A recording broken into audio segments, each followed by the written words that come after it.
Welcome to this explainer. Today, we're going to dig into the history of a profession you probably interact with all the time, the barber. Today, the barbershop is a real community hub, right? It's a social space to relax, talk, and get a fresh fade.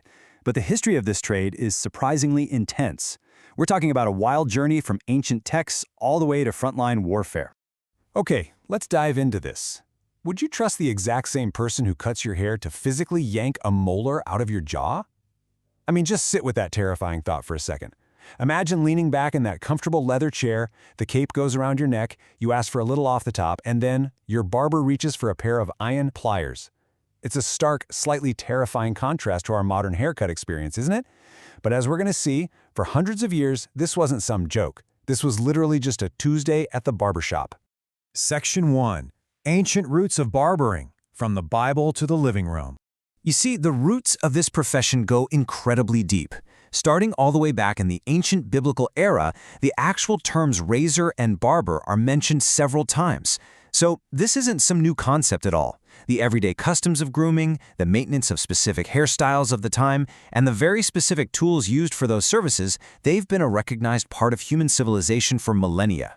Let's trace how this builds over the centuries, taking us to a pivotal point where the profession really starts to take a familiar, yet surprisingly humble shape. Let's jump to the year 900 AD. I really want you to focus your attention specifically on this era. It's a truly fascinating moment for the humble beginnings of the trade, long before the glowing neon signs, the modern styling products, and the spinning barber poles we know today. The historical reality of 900 AD is actually deeply relatable. Barbers were performing the primary customs of their trade, cutting and washing people's hair, but they were doing it right in their own houses. And why?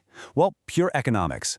The social aspect of the trade essentially started as a home business because these early practitioners simply lacked the money to afford a dedicated shop space. So they turned their living rooms into impromptu neighborhood hubs. They were grinding it out to make ends meet, providing a super essential service to their community. They had the skills, for sure, but they just didn't have the capital. Section 2. Haircuts to tooth extractions, the era of the barber surgeon. So the crucial point is that this humble, home-based profession didn't stay quiet for long.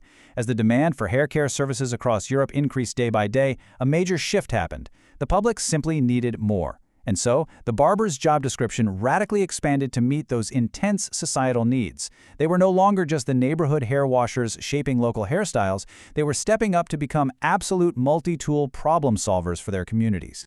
Now, what's really interesting about this historical lineup is the sheer, shocking juxtaposition of the services they provided. Almost all barbers in this era performed this exact crazy mix.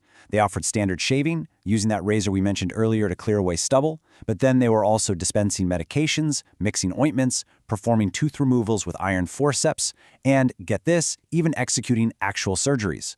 The exact same hands and the exact same tools and blades used for a simple morning shave were deployed for complex, bloody medical interventions.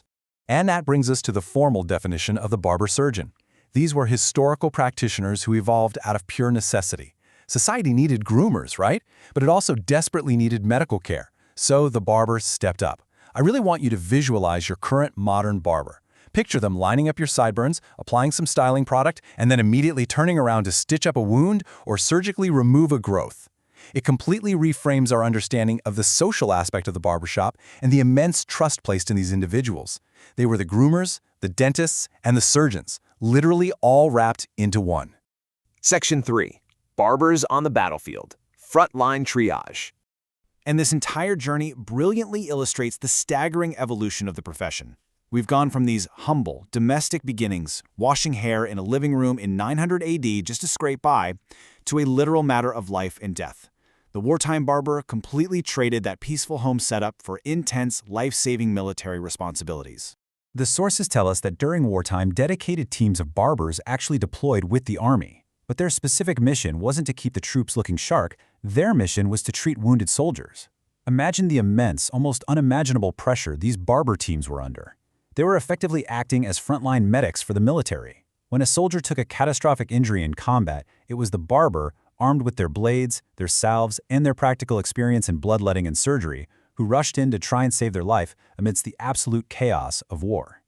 It's an unbelievable legacy of service and survival, which leaves us with this one final thought.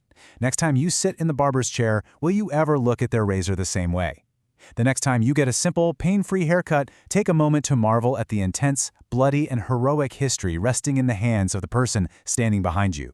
Thanks for joining me for this explainer. Keep asking those big questions, and I'll catch you next time.